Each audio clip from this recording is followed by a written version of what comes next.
Bismillahirrahmanirrahim. Assalamualaikum warahmatullahi wabarakatuh. Salam IPA.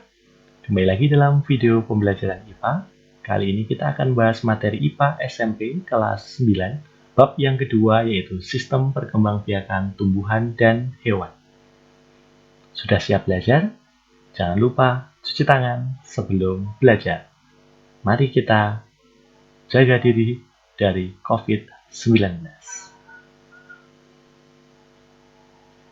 Materi yang akan kita pelajari pada kesempatan kali ini terbagi ke dalam dua bagian penting.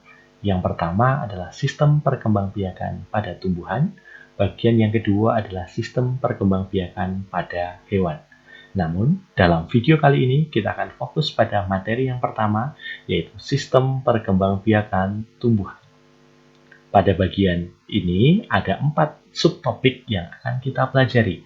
Yang pertama adalah perkembangbiakan pada tumbuhan angiosperme, yang kedua perkembangbiakan pada tumbuhan gimnosperme, yang ketiga perkembangbiakan pada tumbuhan lumut dan paku, dan yang terakhir teknologi reproduksi pada tumbuhan. Pertama, kita akan fokus dulu pada subtopik yang pertama, yaitu perkembangbiakan pada tumbuhan angiosperme. Sahabat belajar, apa itu tumbuhan angiosperme? Tumbuhan angiosperme merupakan tumbuhan yang bakal bijinya tertutup oleh bakal buah, atau sering disebut juga tumbuhan berbiji tertutup. Pada tumbuhan angiosperme dapat mengalami perkembangbiakan melalui dua cara, yaitu secara seksual atau generatif dan secara aseksual atau vegetatif. Yang pertama kita pelajari adalah secara aseksual atau secara vegetatif. Apa itu perkembangbiakan vegetatif? Perkembangbiakan vegetatif adalah perkembangbiakan yang terjadi tanpa melalui proses peleburan sel kelamin jantan dan sel kelamin betina. Kalau pada tumbuhan, sel kelamin jantan adalah benang sari dan sel kelamin betina adalah putik. Baik, vegetatif dibagi menjadi dua, yaitu vegetatif alami dan vegetatif buatan. Vegetatif alami ini adalah perkembangbiakan secara mandiri, tanpa campur tangan manusia, menggunakan bagian tubuh dari tumbuhan itu sendiri. Ada 6, yang pertama adalah rizoma. Rizoma dikenal juga sebagai rimpang, yaitu modifikasi dari batang yang menjalar di dalam tanah yang tumbuh mendatar dan biasanya bercabang. Coba dilihat pada gambar. Rizoma biasanya pada tanaman jahe, lengkuas, kencur, dan kunyit. Perkembangan vegetatif alami yang kedua adalah stolon. Apa itu stolon? Stolon dikenal juga dengan nama geragi, yaitu bagian batang yang menjalar di atas permukaan tanah, yang mana pada ruas-ruasnya nanti akan muncul akar dan tumbuh menjadi individu baru. Contohnya pada tanaman pegagan dan stroberi. Yang ketiga, vegetatif alami dengan cara umbi lapis. Umbi lapis yaitu batang pendek yang tumbuh di dalam tanah dengan daun-daun tebal, berbentuk sisik dan berdaging. Umbi lapis ini pada bagian pangkal agak keras, disebut cakram. Tepat di bagian bawah cakram akan tumbuh akar serabut. Pada bagian permukaan atasnya tumbuh daun yang berlapis-lapis yang dikenal dengan nama bulbus. Fungsinya sebagai cadangan makanan. Contohnya pada tanaman bawang merah, lili, dan tulip.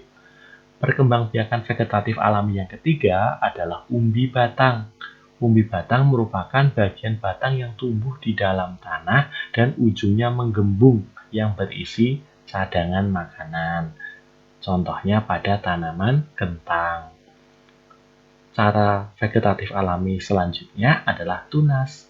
Tunas adalah bagian tumbuhan yang dapat tumbuh menjadi individu baru, biasanya melalui pembelahan sel pada jaringan meristematis, yaitu jaringan yang aktif sekali membelah.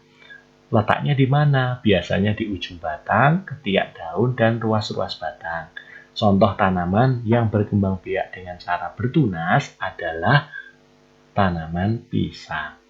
Selanjutnya, yang keenam, vegetatif alami dapat pula dilakukan dengan tunas adventif. Tunas adventif itu adalah bagian tumbuhan yang dewasa yang bisa bertumbuh tunas. Contohnya pada daun atau ujung akar. Kalau pada daun, contohnya pada tanaman cocor bebek. Kalau pada akar, pada tanaman cemara. Selanjutnya, kita akan bahas perkembangbiakan tumbuhan secara vegetatif buatan. Apa itu vegetatif buatan? Yaitu perkembangbiakan tumbuhan tanpa peleburan sel kelamin jantan dan betina yang dibantu oleh manusia. Ada 3 contoh yang ada. Yang pertama adalah dengan cara stek, yaitu memotong bagian tanaman untuk ditanam sehingga akan tumbuh individu baru. Bagian yang paling sering adalah batang, tetapi juga bisa dilakukan pada daun atau pada akar. Kalau pada batang, contohnya pada singkong atau ubi kayu, tanaman mawar. Kemudian kalau menggunakan daun, bisa digunakan pada tanaman lidah mertua. Selanjutnya, perkembangbiakan vegetatif buatan yang kedua adalah runduk, yaitu dengan cara membenamkan ranting tanaman ke dalam tanah sehingga akan tumbuh tunas atau tanaman baru. Ini cirinya adalah memiliki ranting yang panjang dan lentur. Contohnya pada siapa? Contohnya pada tanaman alamanda, stroberi, atau melati. Sekali lagi, runduk itu dengan cara membengkokkan atau membenamkan bagian batang tanaman. Seperti pada gambar ya, terlihat seperti itu. Ketika sudah tumbuh tanaman baru, dipotong sehingga muncul 2 individu baru. Kemudian yang terakhir adalah mencangkok. Seperti pada gambar, mencangkok ini adalah membuat perakaran baru. Dari mana? Dari batang tanaman yang berkayu, tanaman yang dikotil, yang memiliki kambium. Caranya seperti pada gambar. Pada dahan atau pada ranting dikupas, kemudian dibersihkan kulit batangnya, kambiumnya kemudian dikeringkan, setelah itu diberi tanah yang subur atau mengandung pupuk. Nanti akan terangsang tumbuh perakaran. Ketika perakaran baru sudah tumbuh, maka ranting tadi tinggal dipotong dan ditanam sehingga jadilah individu baru. Mencangkok ini sangat banyak manfaatnya. Salah satunya adalah sifatnya yang sama dengan induknya. Tentunya lebih cepat berbuah. Tetapi kelemahannya perakarannya yang lemah karena akar yang dihasilkan adalah akar serabut. Sehingga mudah tumbang kalau tidak dirawat dengan baik. Contohnya pada tanaman apa yang bisa dicangkok? Pada tanaman rambutan, mangga, jambu, jeruk, semuanya bisa dicangkok. Baik, sahabat belajar, itu tadi perkembangbiakan vegetatif pada tumbuhan. Ada vegetatif alami dan vegetatif buatan. Sahabat belajar, selanjutnya kita akan membahas perkembangbiakan generatif pada tumbuhan angiospermi. Apa itu perkembangbiakan generatif? Perkembangbiakan generatif merupakan perkembangbiakan yang terjadi melalui pertemuan antara gamet jantan dan gamet betina, sel kelamin jantan dan sel kelamin betina. Pada tumbuhan angiospermi, bagian tumbuhan yang berperan sebagai alat reproduksi adalah benang sari dan putik. Benang sari sebagai alat reproduksi jantan, sedangkan putik merupakan alat reproduksi betina.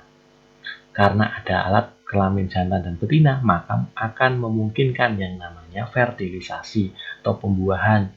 Kalau pada tanaman atau pada bunga disebut dengan penyerbukan, yaitu jatuhnya benang sari di atas kepala putik, atau lebih tepatnya serbuk sari di atas kepala putik. Pada tanaman angiospermi terjadi pembuahan ganda. Apa itu pembuahan ganda? Yaitu proses pembuahan yang diawali dengan penyerbukan. Tadi jatuhnya serbuk sari di atas kepala putik yang disebut dengan polinasi, yaitu penempelan butir serbuk sari ke atas kepala putik. Selain penyerbukan, butir serbuk sari yang menempel pada kepala putik berkecambah membentuk buluh serbuk sari. Buluh serbuk sari ya. Inti sel serbuk sari membelah menjadi sel vegetatif dan sel generatif. Sel vegetatifnya bergerak ke buluh serbuk sari yang menuju bakal buah atau ovarium. Sementara sel generatifnya membelah secara mitosis menghasilkan 2 sel sperma. Saat buluh polen atau serbuk sari tadi mencapai ovum atau bakal biji, inti vegetatif nanti menembus kantong embrio membentuk mikrofil dan melepaskan kedua sel sperma. Satu sel sperma, inti generatif 1, membuahi sel telur membentuk zigot, sedangkan sel sperma yang lain membenahi inti kandung lembaga sekunder sehingga terbentuk sel tripoid. Sel ini akan membelah membentuk jaringan yang menyimpan cadangan makanan yang disebut dengan endosperm. Jadi intinya akan ada 2 sel kelamin sperma atau sel kelamin jantan atau inti generatif 1 dan inti generatif 2. Inti generatif 1 nanti bertemu bakal biji, sedangkan yang satunya akan bertemu inti kandung lembaga. Bertemu bakal biji membentuk embrio, bertemu dengan kandung lembaga membentuk endosperm yang menjadi cadangan makanan. Jadi seperti itu proses pembuahan ganda pada angiospermi. Demikian sahabat belajar untuk materi dalam video pembelajaran yang pertama kali ini terkait dengan perkembangbiakan pada tumbuhan angiospermi. Akan kita lanjutkan pada materi berikutnya di video pembelajaran selanjutnya. Tetap semangat, jaga kesehatan, dan terus belajar. Wassalamualaikum warahmatullahi wabarakatuh. Salam IPA.